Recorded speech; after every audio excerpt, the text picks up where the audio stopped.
That little plastic pin, my father sneered, tapping my captain insignia.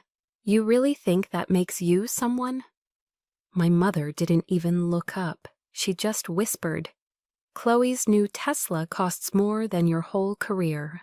I stood there, uniform stiff, heart breaking in silence, as the people who raised me laughed at the one thing I bled for.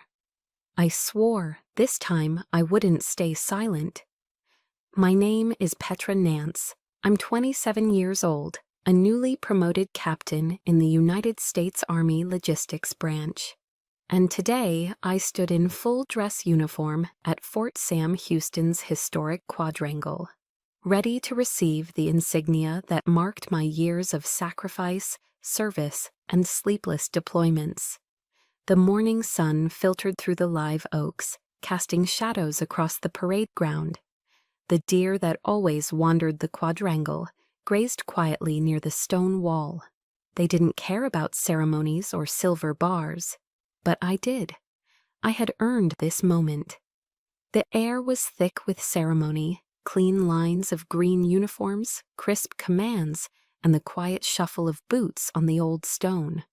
Colonel Davis, silver-haired and steel-spined, was speaking about my service, how I'd spent nights rerouting broken convoys during flooding in Louisiana, how I ensured our battalion never missed a beat despite budget cuts and bureaucratic nightmares. It was everything I had worked for, and yet I kept glancing toward the folding chairs set out for my family. My father, Marcus Nance, was scrolling his phone, stock graphs flickering across his screen.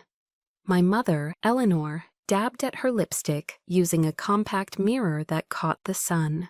Chloe, my little sister, Instagram famous and dripping in red, was pouting into her camera, posing with the bored detachment of someone dragged to a farmer's market. None of them looked at me. When Colonel Davis called me forward, my boots struck the pavement like gunshots. I moved with purpose, spine straight, steps measured. He took the new insignia, 2 silver bars, polished and bright, and affixed them to my shoulder. The moment should have been sacred. Instead, my father leaned in. Wrap up this military theater, Petra, he whispered, his breath hot against my ear. The whole family's outside with Chloe's new Tesla. That's worth celebrating, not that cheap piece of metal. My lungs didn't expand. Then came my mother's voice, soft and sugar-laced. He's right, Marcus, it's red. Matches her Instagram aesthetic perfectly. The silence that followed wasn't respectful. It was the roar of everything inside me collapsing at once. They turned my proudest moment into an afterthought, a prop, a backdrop for their curated lives.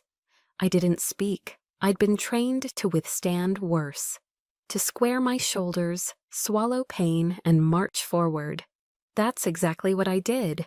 But inside I was screaming. I saw Colonel Davis shift, catching something in my expression. Maybe he'd seen that flicker of betrayal. But he said nothing. He only nodded once, slow and deliberate, and moved on to the next name on the list. Out of the corner of my eye, I saw First Sergeant Frank Miller. He stood at attention with the rest of the unit, but his eyes, those battle-hardened, weathered eyes, were locked on mine. He'd seen what happened. He didn't say a word. He didn't have to. His silence was louder than applause. His gaze held no pity, only fierce respect. Later, when we gathered informally near the flagpole, most families huddled close, laughing, taking pictures. Mine had already disappeared. I didn't look for them. Miller came over, cup of black coffee in hand, and handed me a spare. "They don't get it, ma'am," he said, "but we do." I stared at the steam rising from the cup. It wasn't supposed to feel like this. "Never does," he muttered. "But that doesn't make what you did any smaller." I nodded, throat tight. In that second, I understood something terrifying and true.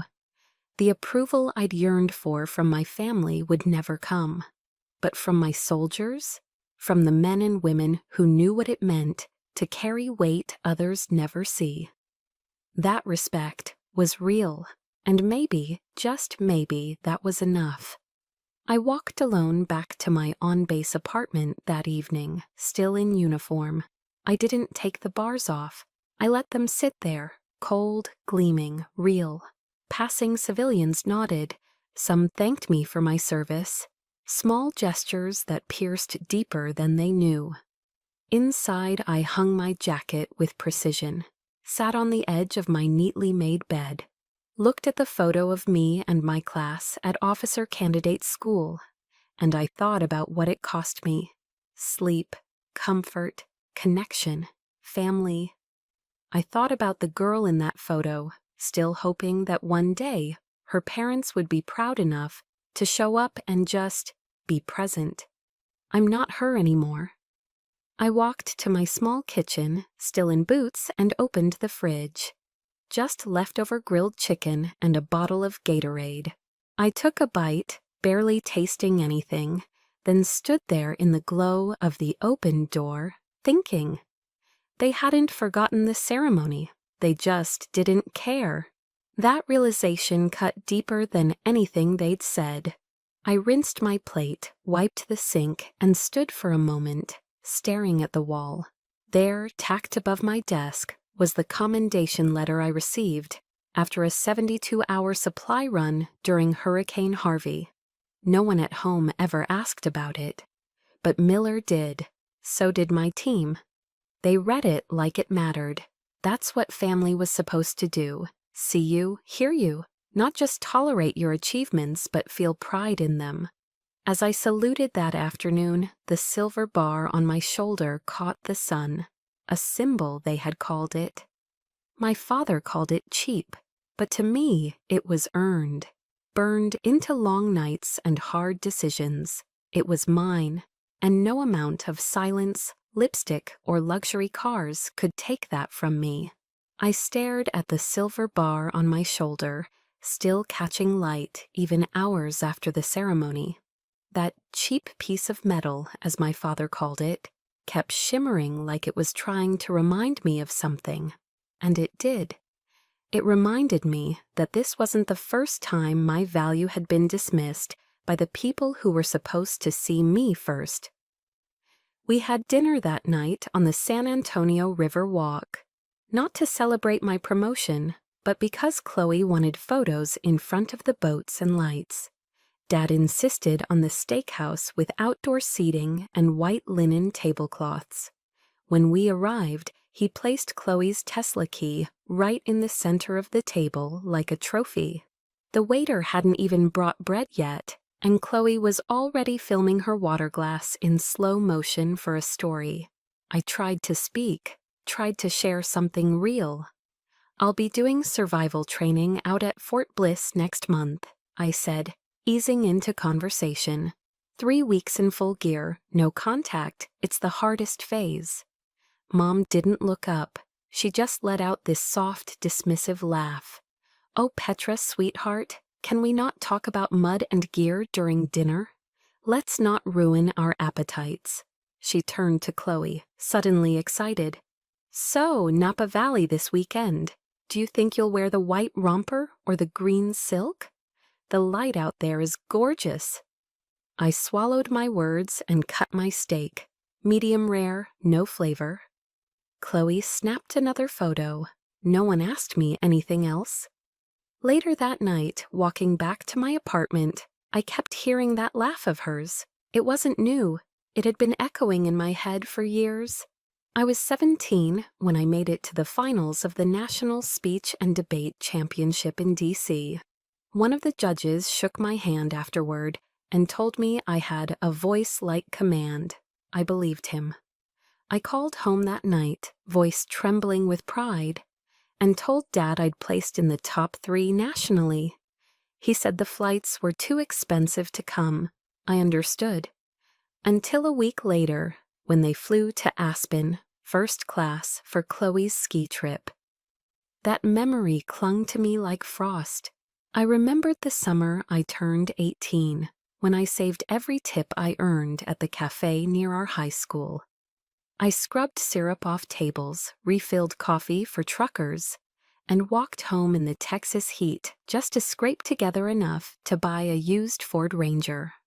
Old red rattled over potholes like a tin can, but it ran.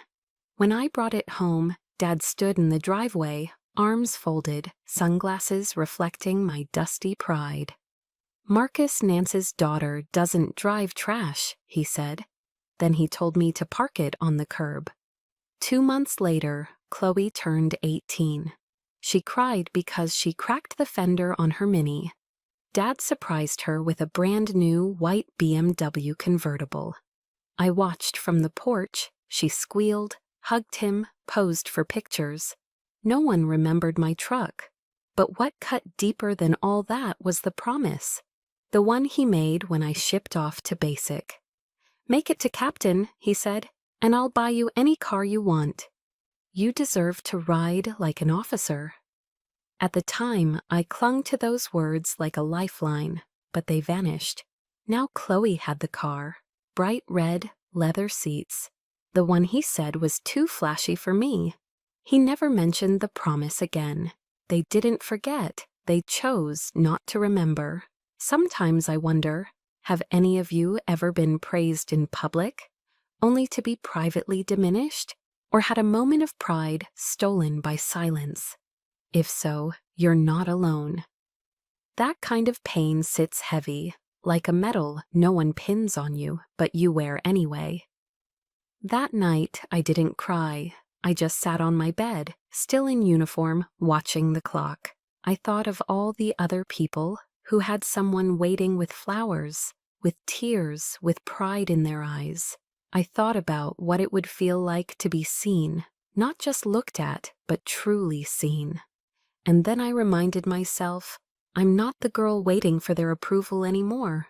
I earned my stripes without applause. And that's more than some people ever do. The uniform was still hanging by my door, stiff with starch and ceremony.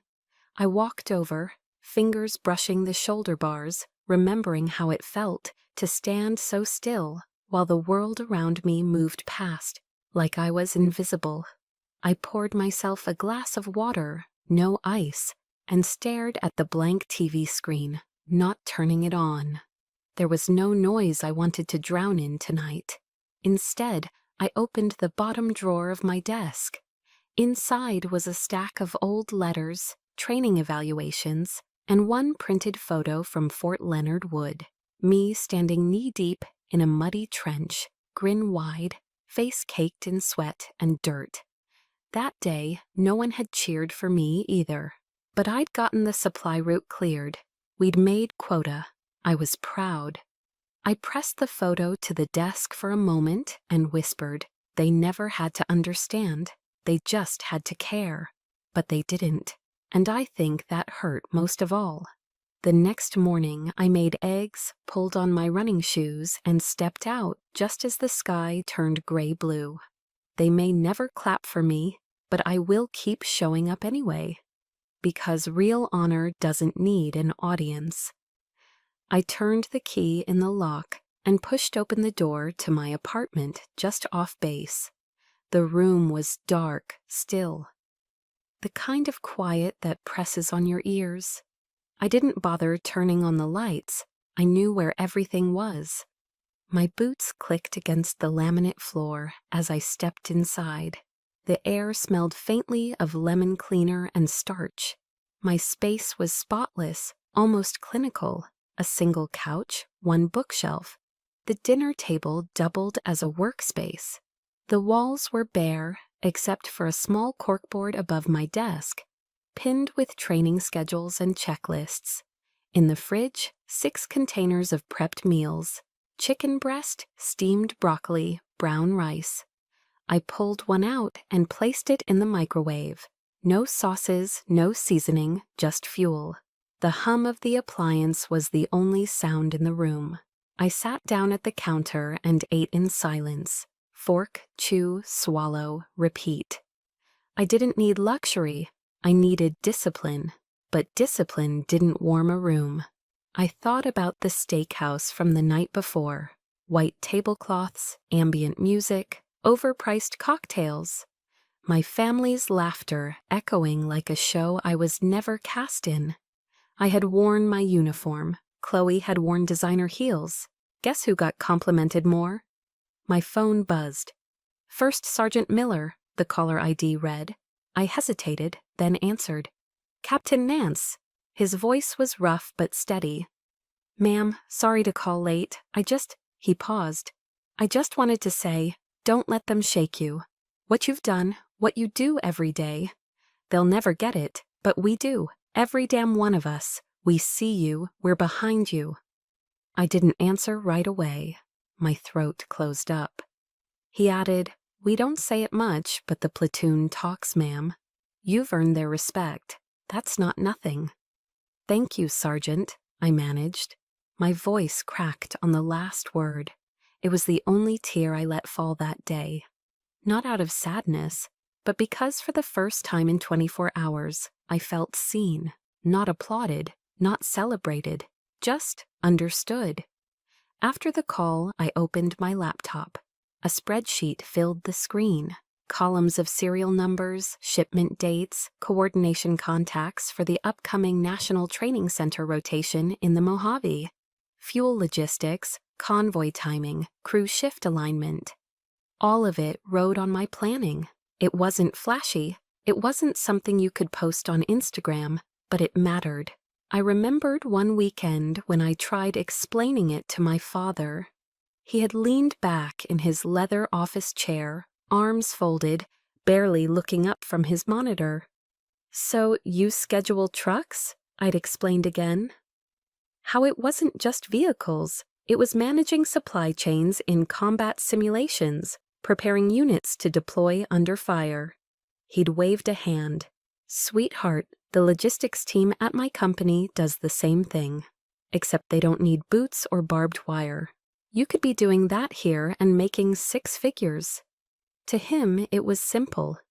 Anything not involving profit was charity, and charity was weakness.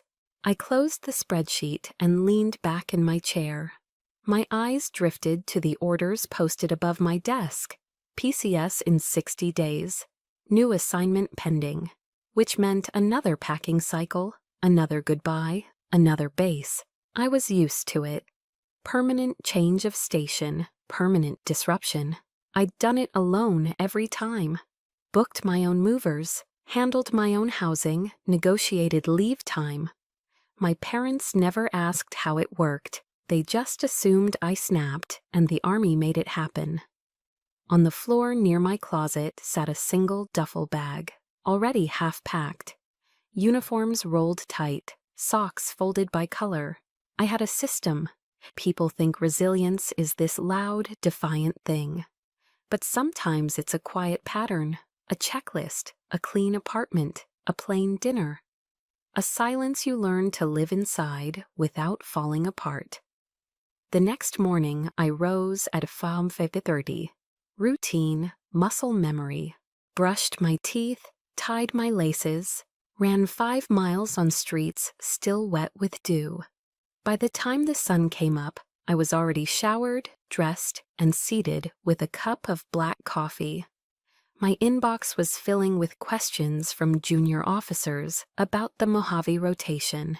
I answered each one, line by line, no shortcuts, no complaints, because this is what I do, and who I am. I don't need a round of applause. I don't need a dinner party toast.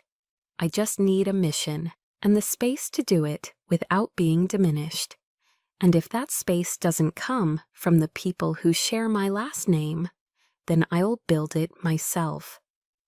Later that day, I stopped by the post office on base to pick up a package. Just a new set of regulation PT gear. The clerk behind the counter nodded respectfully. "Ma'am," he said, that one word carried more validation than any backhanded compliment I'd ever received at a country club brunch. Walking back to my apartment, I passed a group of new recruits in formation. Their cadence echoed against the concrete, sharp, rhythmic, united. It reminded me why I stayed in, why I endured.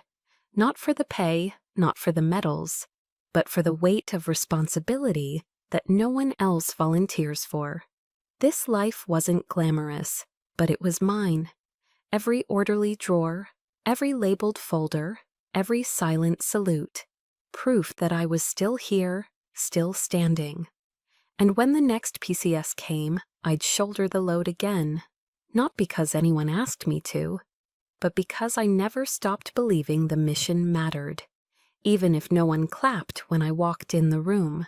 The balcony faced west, out toward the rolling hills of San Antonio, where the sun dipped low, painting the sky in layers of amber and rust. I sat in my chair, still in uniform pants and a faded gray t-shirt, hands wrapped around a chipped coffee mug. It was empty, like me. The silence was sharp tonight. No music, no news, not even the fan running.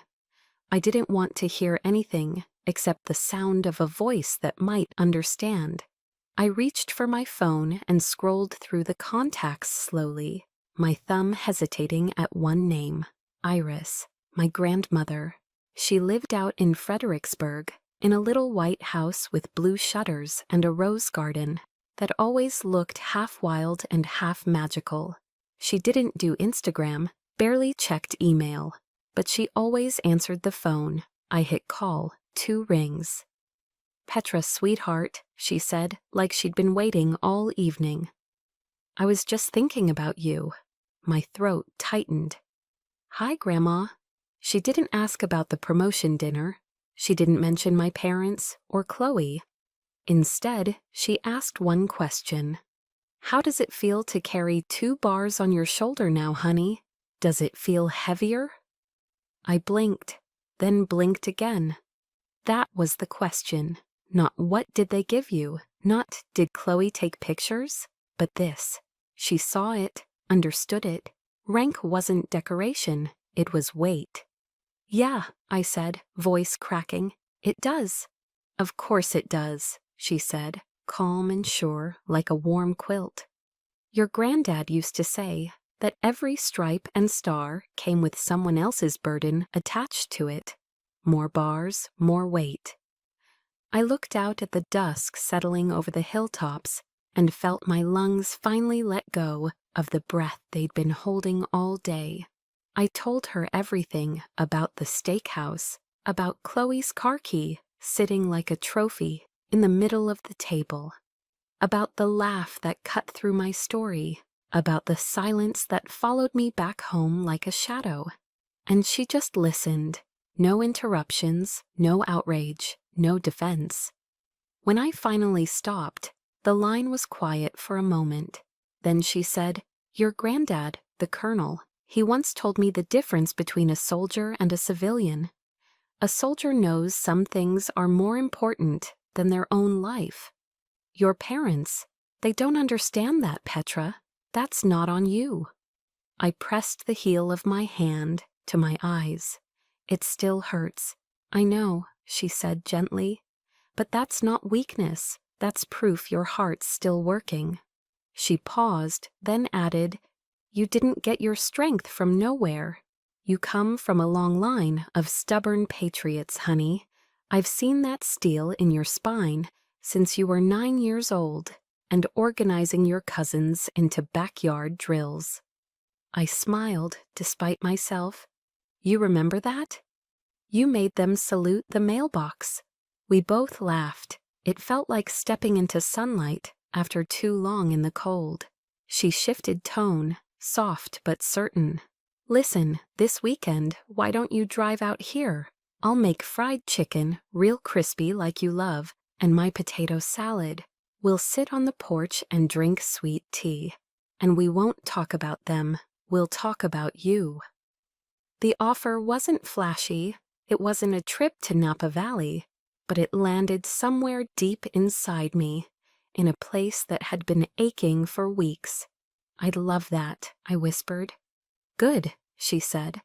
"Come Saturday. I'll have the garden chairs hosed off by then. And don't bring a thing except your appetite and your stories." After we hung up, I didn't move for a while. Outside, the sky had turned navy, a few stars peeking through. The quiet wasn't so heavy now. It was just still, not empty. For the first time in a long while, I didn't feel like I had to carry it all alone. Fredericksburg wasn't just a place anymore. It was a direction, a reason to get in the car and drive. A reminder that someone, somewhere, saw me. Not as a problem to manage or a rank to ignore, but as Petra, a girl who'd worked hard, a soldier who kept showing up. I stood, folded the blanket from the chair, and walked back inside. The apartment didn't look so cold now. The same walls, the same light. But something in me had shifted. Not everything had to be solved tonight. But now I had a destination, and a place that still made room for me, without expectation or performance. Just a porch, and a plate of fried chicken. I went to the closet and pulled out an old overnight bag, green canvas fraying at the edges. The same one I'd used for weekend drills back when I was still an ROTC cadet. Tossed in a clean shirt, socks, jeans, and my running shoes. I didn't need much. Next, I reached for the photo I kept tucked behind a book on my shelf. It was the three of us, Grandma, Grandpa in his marine dress blues, and me, maybe 10, holding his officer's cap way too big for my head. The corner of the photo was smudged, the colors faded, but the feeling in it was still bright. Pride, belonging. This wasn't about retreat, it was about remembrance. Reclaiming something that had always been mine. I set the photo inside the bag, zipped it closed, and set it by the door. Saturday would come soon, and for once, I didn't dread the weekend. My phone rang just as I was pouring coffee into a travel mug, getting ready to head out for a morning run. I didn't even glance at the screen, just answered instinctively. "Hi, sweetheart," came the overly bright voice of my mother, Eleanor. That one tone was enough to make my stomach twist. "Hi, Mom," I said, guarded. "I was just thinking about you," she said, too smoothly. "Wanted to check in and see how you're doing. Everything okay after your big ceremony?" "I'm fine," I said, knowing this wasn't a wellness call. "Good, good," she continued. "You know Chloe's graduating soon, from UT, magna cum laude, you know. Well, she says it's just a technicality, but still." There it was, the lead up. And it turns out USAA's headquarters is right there in San Antonio. Isn't that funny? Right where you're stationed. I said nothing, just waited. "So," she pressed on, "I was wondering, do you know anyone over there? Or maybe you could call someone. As a captain, I'm sure you could put in a good word. A recommendation, just to get her resume in the right hands." I closed my eyes and let the silence hang. "Petra," she chirped, "did you hear me?" "I heard you," I said quietly. "And no, I can't do that." "Oh, don't be so dramatic," she said with a laugh that was anything but amused. "You're always so by the book. It's not like you'd be forging anything. Just a phone call, a little push. Families help each other." I drew in a slow breath. "Mom, I'm a commissioned officer in the United States Army. Using my rank or position to influence private sector hiring for personal connections is unethical and possibly illegal. That's not something I'm willing to compromise." Her tone shifted immediately, the sweetness gone like a flipped switch. "Unethical? Petra, for God's sake, she's your sister. You're really going to throw her under the bus over some rule? Why are you always like this? Rigid, cold, just like your father says." I said nothing. "Or maybe," she continued, voice sharpening, "you're just afraid she'll outshine you. That's it, isn't it? She's already younger, prettier, and if she lands this job, well, I guess you won't be the only successful one in the family anymore." The words hit like a slap, not because I believed them, but because they revealed everything. I wasn't a daughter to her, I was a resource. "I'm hanging up now," I said. "Fine," she snapped. "But don't come crying when Chloe makes something of herself, and you're still out there playing war." She ended the call before I could respond. I stared at the phone in my hand, my thumb trembling over the screen. Not from sadness, from fury and disgust. It wasn't that they didn't understand the uniform I wore. It was that they didn't care. My service, my sacrifices, my code. It was all just leverage to them, something to be used when convenient, ignored when not. The warmth I'd felt from Grandma's voice the night before vanished like a candle snuffed out. In its place, a cold, hollow silence. I sat down on the couch, coffee forgotten, the phone still in my hand. They hadn't called to reconnect. They hadn't called to apologize. They'd called because they wanted something. Again, my uniform wasn't armor to them. It was currency. My rank wasn't a symbol of responsibility. It was a discount code they wanted to cash in. I stood slowly and set the phone down on the kitchen counter. My hands curled into fists before I even realized. This wasn't hurt anymore. It was betrayal, plain and sharp. Somewhere in the back of my mind, I heard Grandma's words echo. "You didn't get your strength from nowhere." I wasn't going to let them buy pieces of me. Not anymore. And if that meant stepping further away from them to protect what I stood for, so be it. My silence wasn't weakness. It was resolve. I walked to the window, cracked it open, and let in the morning air. San Antonio's dry breeze brushed my cheek. Somewhere in the courtyard below, a lawnmower hummed to life. Routine, steady, honest. The kind of noise that didn't ask anything from me. I looked around my apartment. The neatly stacked duffel bags, my calendar with the PCS date circled in red, the printout of the NTC deployment schedule taped to the fridge. Everything in this place had a purpose. Everything I'd built had meaning. And then I thought of Chloe, how she trashed her last car and was rewarded with a BMW. How she'd never worked a double shift, never stood in formation at 400, never had to explain what mission readiness meant to people who thought she just moved papers around. And now they wanted me to hand her a shortcut.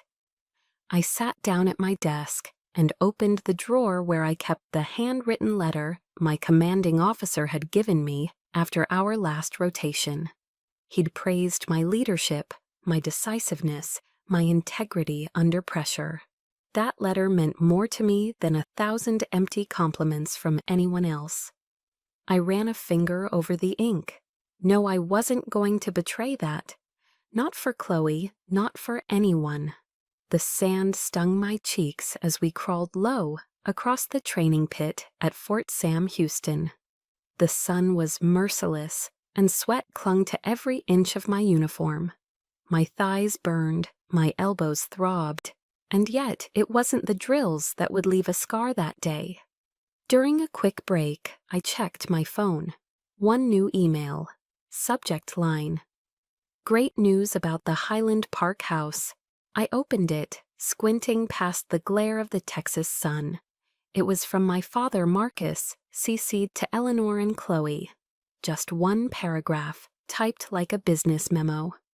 "Hi everyone, great news. Closed an excellent deal on the old house. Buyer went above asking. Should be a solid boost for the new real estate fund I'm launching. Petra, if you have any leftover stuff in your room, let me know soon so I can send a crew over to clear it out. They're taking possession in 60 days. I didn't breathe for a full 10 seconds. They sold the house where I grew up, the house with my childhood height still etched into the doorframe of the hallway closet, the house with the creaky floorboard outside my bedroom I used to avoid when sneaking in late from debate meets. The house with the big oak tree in the backyard, the one I fell out of when I was 9, fracturing my wrist but insisting I was army tough. All gone, no phone call, no heads up, just a group email. Like I was a tenant being informed of a lease termination. My chest tightened, heat rising up my neck. It wasn't just the property, it was memory, roots, the last tangible thing tying me to anything remotely sentimental in that family. Now listed, now leveraged. I read the email again. Real estate fund? Of course. To them, nothing was sacred unless it made a return on investment. I looked around the training grounds. Soldiers hustled, barked commands, pushed through grit and fatigue. They had sweat on their brows and sand in their boots, but every one of them showed up for something bigger than themselves. Meanwhile, my parents couldn't even pick up a phone to tell me they were erasing my childhood. I stood, letting the wind dry the sweat on my brow. Lunch could wait. I walked toward the edge of the lot, boots crunching against gravel, pulled off my gloves, exhaled. I wasn't going to scream. I wasn't going to cry. I'd been trained better than that. What I felt wasn't fire. It was ice, precision, focus. They wanted me erased, not just emotionally, but physically. Selling the house wasn't about convenience. It was about control. Reclaiming their narrative, scrubbing mine. But they forgot one thing. I don't disappear quietly. I reached for my dog tags, pressing the cool metal against my chest. I remembered what Grandma Iris had said. There are people in this world who will only understand the value of something once it's gone. Don't let them decide what you're worth. Well, they wouldn't. That night, back in my apartment, I gathered the documents I had stored. Letters, pictures, bank records, even old emails Eleanor had forwarded me years ago. Ones she never expected I'd keep. But I kept everything. I always had. I labeled folders, highlighted patterns, pieced together timelines. Like I was prepping an op order, because in a way, I was. My mission wasn't revenge, it was reclamation. For the Petra who painted her own bedroom blue and covered it with army posters. For the Petra who read marine memoirs under a flashlight long after curfew. For the Petra who stood in that house and believed she mattered. They wanted to sell my memories? Let them. I'd build something they couldn't touch. To those of you listening, have you ever felt it? That moment when your silence breaks, not in noise but in action. When enough is finally enough. If you have, then you know exactly where I stood that night. I wasn't their obedient daughter anymore. I was a soldier, a strategist, a survivor, and now I was ready to fight. I opened my closet and took out a storage bin labeled personal. Inside were framed photos, my high school varsity debate ribbons, an Army ROTC pin from my college days, and a faded postcard from Grandpa Ed, sent from Okinawa during his last deployment. I held the postcard gently. On the back, in his looping script, it read, "Never forget who you are, even when the world wants to rewrite it." They could sell the house, but they couldn't erase my history. I stared at the bin for a moment longer, then slid it under my bed. Tomorrow, I'd call my CU and ask to speak with the JAG liaison about personal boundary enforcement during PCS. Not because I was scared, but because I was going to do this the right way. I was done reacting. It was time to move forward with purpose. I pulled out my planner and started listing the steps: legal inquiries, storage transfers, and an appointment with a therapist on base. It wasn't just about healing anymore. It was about ensuring that no one else got to define how I closed my own chapters. This wasn't just a severance. This was a declaration. I closed the planner, and for the first time in weeks, I felt steady. I didn't tell anyone I was coming. After the training debrief, I got into my car, turned off the GPS voice, and drove west on I-10. The late afternoon sun bathed Texas Hill Country in a soft gold hue, brushing every hill with long shadows. The road unspooled before me, wide, open, familiar. Blue bonnets were long gone this late in the summer, replaced by scorched grass and brittle fences. It didn't matter. I wasn't here for the view. I was chasing something solid. Fredericksburg sat quietly under the lowering sun. When I pulled in to Grandma Iris's gravel driveway, the porch light clicked on, though I hadn't texted. As I stepped out of the car, she opened the front door like she'd been standing there the whole time. "Come on in, baby," she said gently, her voice like warm cedar. "I knew you'd come." She didn't ask why. She didn't need to. I sat at her kitchen table, that old one with the nicked corners and faded placemats. I laid it out, not with tears, not with rage. I delivered it like a field report, clear, calm, clipped. My voice barely rose above a whisper, but my pulse throbbed behind every word. Grandma listened, nodding occasionally, hands clasped as if in prayer. She didn't interrupt. When I finished, she stood without a word, disappeared into the back bedroom, and returned holding something wrapped in cloth. It was Grandpa Ed's Bible. She placed it in front of me, then slowly opened it.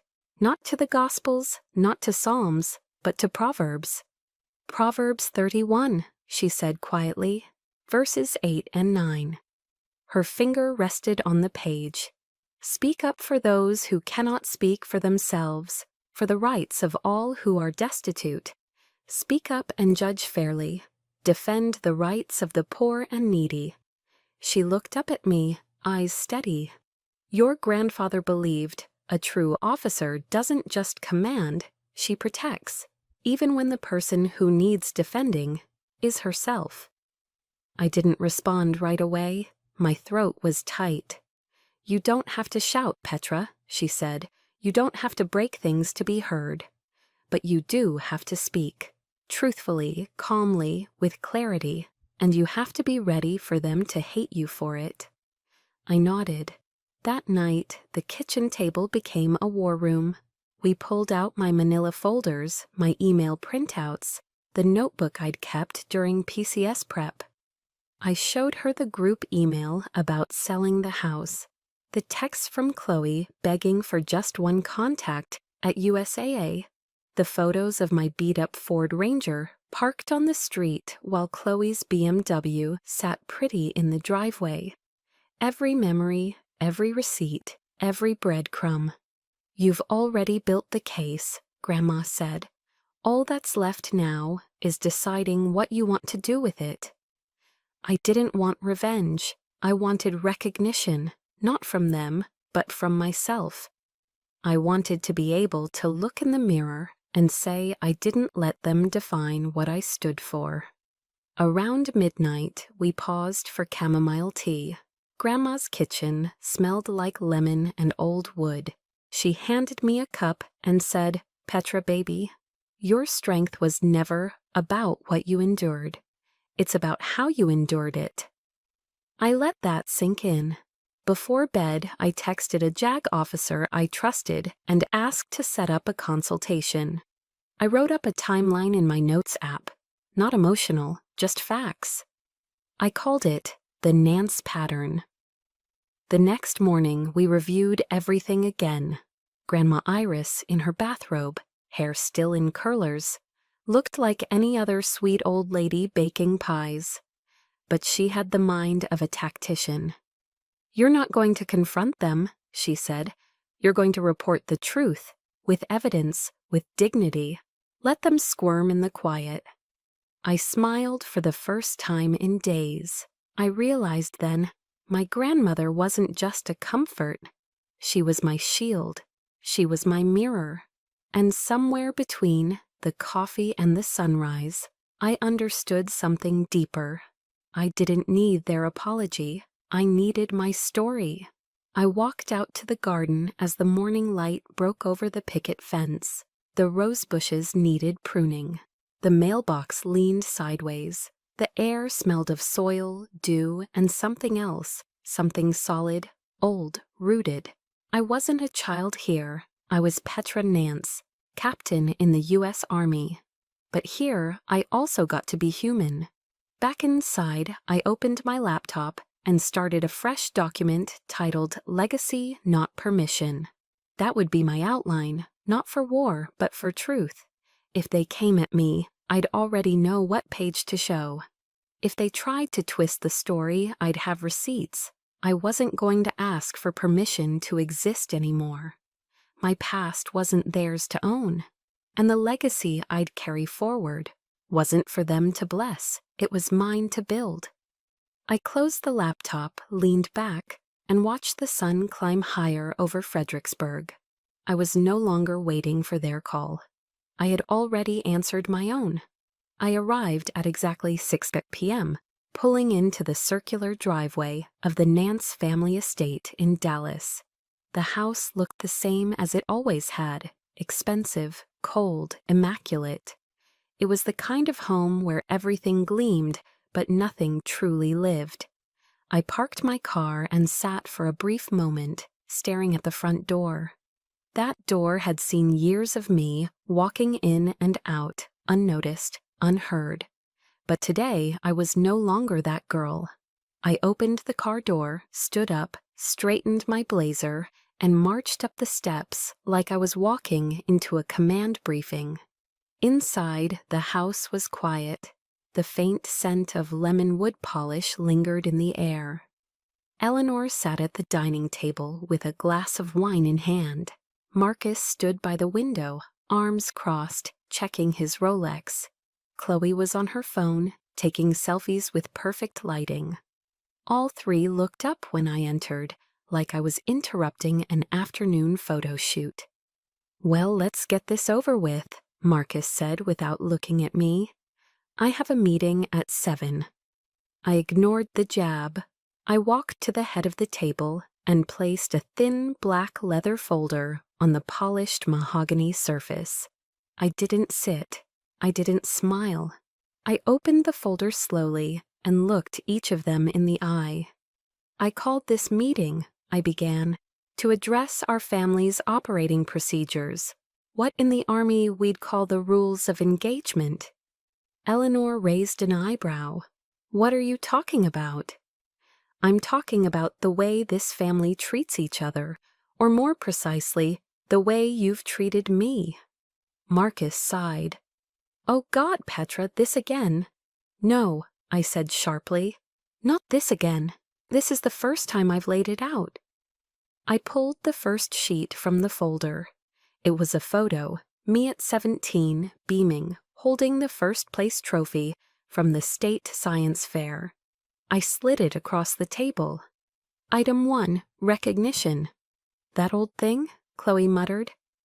"That trophy," I said, "was found last month in the garage, propping open the side door." No one replied. I took out 2 more papers. One was a bank statement showing my summer wages at Brewhouse Cafe. The other a purchase invoice for Chloe's birthday BMW. Item 2, investment. One of us paid for her first car. The other got hers after totaling 2. Eleanor made a small noise in her throat, but I pressed on. Item 3, priorities. I laid down a printout of Marcus's email announcing the sale of the Highland Park house. Not a call, not a heads up, just an email. To sell the house I grew up in. Chloe rolled her eyes. "You're being dramatic." I looked at her coldly. "No, I'm being factual." Marcus straightened. "Are you trying to shame us?" "I'm presenting evidence," I said. "That's what soldiers do when they brief an operation. We present a case, a situation report. That's what this is. A sitrep on a family that's turned one of its own into an outsider." I turned to the final page, a spreadsheet, color-coded, years of birthdays missed, broken promises, inconsistent support, dollar figures, timeline of discrepancies. Eleanor stood up halfway from her chair. This is insane. No, I said, holding her gaze. This is clarity. I closed the folder but didn't put it away. I didn't come here for an apology. I didn't come to beg or to cry. I came to establish new terms. Marcus's mouth twisted into a sneer. Terms? You think this is some kind of negotiation? It's not, I said calmly. This is a declaration. I reached for one last item, a sealed envelope. This is a copy of my updated legal documentation, medical proxy, power of attorney, will. You're being melodramatic, Eleanor snapped. I'm being prepared, I said. I looked at them one by one. I will no longer make myself available for abuse, disguised as family loyalty. I will no longer serve as the silent soldier to your dysfunction. Chloe opened her mouth to speak, but I held up a hand. I'm not finished. She fell silent. My rank is not a party trick. My career is not a tool, and my presence is not a guarantee. From this point forward, if you want access to me, you meet me on my terms. That includes basic respect. Marcus exhaled loudly. Petra, you're just bitter? No, I said. I'm clear. The room went still. And then, as if rehearsed, Marcus finally exploded. So what? You want us to grovel? To put you on some pedestal? You think just because you wear a uniform, you're better than us? I looked at him, steady and unshaken. No, I think because I wear this uniform, I've learned to stand for something bigger than myself, something you've never bothered to understand. Silence returned. Eleanor sat down again, eyes on the table. Chloe was staring at the floor. I've already booked a moving service, I said. Any of my things that were in the old house can be sent to a P.O. box. You don't need to call. You don't need to email. I slid the folder back into my bag. I'm not cutting you out of my life. I'm just refusing to be cut down by your expectations. As I turned to leave, Marcus said one last thing, his voice quieter now. Is that it? I paused at the doorway, looking back at the home that had never really been mine. No, I said, that's the beginning. And I walked out. Not because I was angry, not because I was defeated, but because for the first time in my life, I was walking on my own terms. The silence after the confrontation wasn't just awkward, it was seismic, the kind that hums through your bones long after the ground has stopped shaking. I sat there, still at the head of the dining table, my hands clasped in front of me, like I had during every mission briefing. But this time, there were no ranks, no protocol, just the aftermath of a lifetime of imbalance, finally tilting toward truth. Across from me, Chloe sat stiffly, eyes red-rimmed, her phone lying untouched, next to her untouched iced tea. Her manicure was chipped, her mascara had bled into the creases beneath her eyes. For once, she looked human. A quiet sound, a tiny clack, cut through the heavy stillness. She reached into her handbag and placed the Tesla key in the center of the table. Her voice, small but steady, followed. You were right. I looked at her, not as a rival, not as the golden child, just as my sister. I'm sorry, she said. There was no flourish, no dramatic pause, just that. And for the first time in what felt like years, I believed her. I gave her a slow nod, not forgiveness, not reconciliation, but acknowledgement. A ceasefire, perhaps. Then I turned to Marcus and Eleanor. My father leaned back in his chair, arms crossed, gaze fixed on the wood grain of the table. My mother, normally the first to retort or redirect, had nothing. Her lips were drawn thin, her posture rigid, not defensive, just empty. I've received my PCS orders, I said, letting the words land with precision. Fort Drum, New York. I report in 60 days. They both blinked as if I'd spoken in another language. I'm relocating, and I won't be reachable for casual matters. I paused. This distance, both geographical and emotional, is intentional. Eleanor finally stirred. Petra. I raised a hand, calm and final. No, let me finish. I felt my breath deepen, my spine straightened. For years I tried to belong in this house. I played by the rules you never spoke out loud, but enforced with every slight, every comparison, every silence. I chased approval that was never coming, tried to be small enough to be loved the way Chloe was, until I realized love shouldn't come with conditions. My voice didn't shake. That surprised me. I don't hate you, but I no longer owe you access to me. Not to my time, not to my service, and certainly not to my peace. Marcus exhaled, a short huff through his nose. So this is it then? You're cutting us off? This, I said, folding my hands again, is a boundary, not a severance. They said nothing. And maybe that was the most honest reaction they'd ever given me. I rose from the table, my chair legs scraping softly against the floor. The meeting is over. I walked slowly toward the hallway, each step deliberate, as if planting a new flag with every footfall. No one followed. At the door, I paused. The brass knob was cool in my hand. The last time I held it, I was a teenager sneaking out past curfew, hoping not to be noticed. Now I turned it without hesitation, without guilt. The sky outside was a watercolor of oranges and purples, the day surrendering to evening. My Ford Ranger waited at the curb, dusty but dependable. I stepped out and let the door close behind me. I didn't slam it. That would have meant I wanted them to hear. But I didn't. The air was warm, almost sweet, with the scent of magnolias and cut grass. I breathed it in. For a moment, I just stood there, not as someone leaving, but as someone arriving into her own authority. As I reached the truck, I glanced once more at the house, not with longing or anger, but clarity. That house had been a cage with expensive furniture and curated photo frames. Now it was just an address I no longer lived at.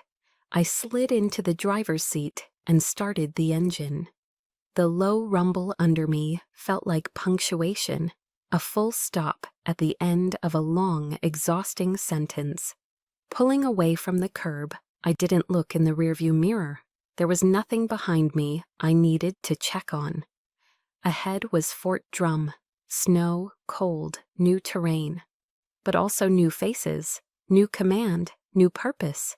It would be lonely, maybe, hard, but it would be mine, and that made all the difference. I turned onto the main road, passing places that had once meant something. My old school, the diner where I had my first job, the gas station I used to sneak candy from. They faded into memory like fog under headlights. Half an hour later, as twilight settled in, I pulled off onto a scenic overlook. Hill country stretched before me, soft, golden, wild. I rolled the window down. The wind carried no voices, only breath, space, quiet. And for the first time in a very long time, I didn't need anyone to see me to feel real. Because I saw myself, and she was strong, she was free. She was finally home. 2 months later, the morning sky over San Antonio had softened from its usual blaze. The heat had relented, replaced by a gentler warmth that filtered through thin clouds. I stood beside my SUV, taping shut the final moving box, the sound sharp in the otherwise quiet driveway. This time, the silence didn't ache. It held something, settled. My parents had driven in from Dallas, not for a speech, not to demand anything, just to help. It wasn't something I expected, and truthfully, I didn't know how to interpret it. Dad wore an old Texas A&M sweatshirt, sleeves rolled up as he quietly loaded boxes with surprising efficiency. No complaints, no snide remarks, just movement. Mom in jeans and a silk blouse she'd probably never worn for manual labor before, carefully wrapped my dishes in layers of old newspaper. The crinkle of paper, the thump of cardboard, the muted shuffle of feet on gravel. These were our conversations. We didn't say much, and for once, it felt like enough. When the last box was secured and the trunk shut with a solid clunk, I turned toward them, unsure what would come next. A goodbye, another passive-aggressive jab dressed as concern. But then Mom walked over and, without any dramatic pause, hugged me. It wasn't theatrical, not stiff either. It was awkward, a little shaky, but honest. Her perfume, still the same floral blend she'd worn for decades, caught in my throat. She leaned back, eyes glinting with something I couldn't quite read, and said, "Take care of yourself out there, Captain." Captain. The word landed softly but heavily, like snow on an empty branch. It was the first time she'd ever called me that. Dad didn't speak. He simply nodded once, firmly. And in that quiet gesture was something closer to acknowledgement than I'd ever expected to receive from him. There were no promises to call, no suggestions for holidays, no guilt-tripping. They got in their car, started the engine, and drove off. I watched the taillights disappear around the corner of the lot, the gravel crackling faintly beneath their tires. I stood there a long while, not out of sadness, out of peace. 3 months passed. Fort Drum, New York, in October, was an entirely different world from Texas. The mornings were cold enough to sting, the wind sharp as a whispered warning. Frost clung to the grass like crystal armor, and the trees painted the hillsides with gold, amber, and fire red. I stood before my new unit just after dawn. The sky behind me was streaked with pale blue and the last hints of night. My breath curled in the air as I gave the first command of the morning. My voice was calm, steady, solid like bedrock. They listened. That's what struck me most. These soldiers, many of them younger, some older, looked at me not as someone's daughter, not as the second-best sister, but as their commanding officer. Their trust didn't have to be earned through lineage or family prestige. It came from presence, from consistency, from integrity, and that I had in spades. Later that day, I walked the perimeter trail behind the barracks. The forest was alive with sound, leaves crunching beneath my boots, a distant squirrel scampering, the faint rustle of wind through birch and pine. It reminded me of training in remote bases, of nights in the desert when stars felt closer than people. But for once, my solitude wasn't a wound, it was a choice.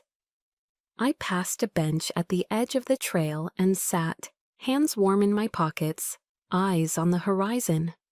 Somewhere behind me, soldiers went about their routines.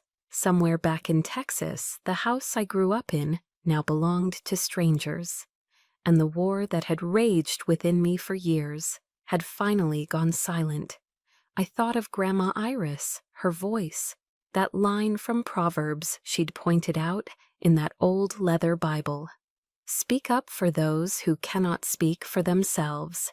I had spoken, loud enough for my family to hear, clear enough that even their silence afterward was its own kind of answer. And more importantly, I had spoken for myself. My story, my truth, wasn't something to be debated. It was something to be owned. In the quiet of that New York autumn, I understood something I'd never quite grasped before. My family didn't need to accept me for me to accept myself. Their acknowledgement was a luxury, not a requirement. The house in Dallas could be gone. The apologies might never come. The scars they left wouldn't vanish overnight. but I had built a life they couldn't diminish. I had forged meaning out of abandonment, purpose out of pain, not because I needed revenge, but because I deserved peace. That night, back in my on-post apartment, a modest 2-bedroom overlooking the tree line, I unpacked the last of my boxes. The final item I placed was a photograph, me, covered in dust, standing with my old team under a desert sky, grinning. That smile was real, earned, just like everything else. I didn't win some dramatic victory, but I didn't need to. I walked through fire, and I came out steel. If you've ever walked away from a room, not out of anger, but out of dignity, then you understand what I found that morning at Fort Drum. I'm not just telling my story. I know many of you have lived parts of it too. If this story touched something in you, I'd love to hear your thoughts in the comments. And if you want to hear more stories like this, real, raw, and human, please consider subscribing. Every voice matters, especially the quiet ones.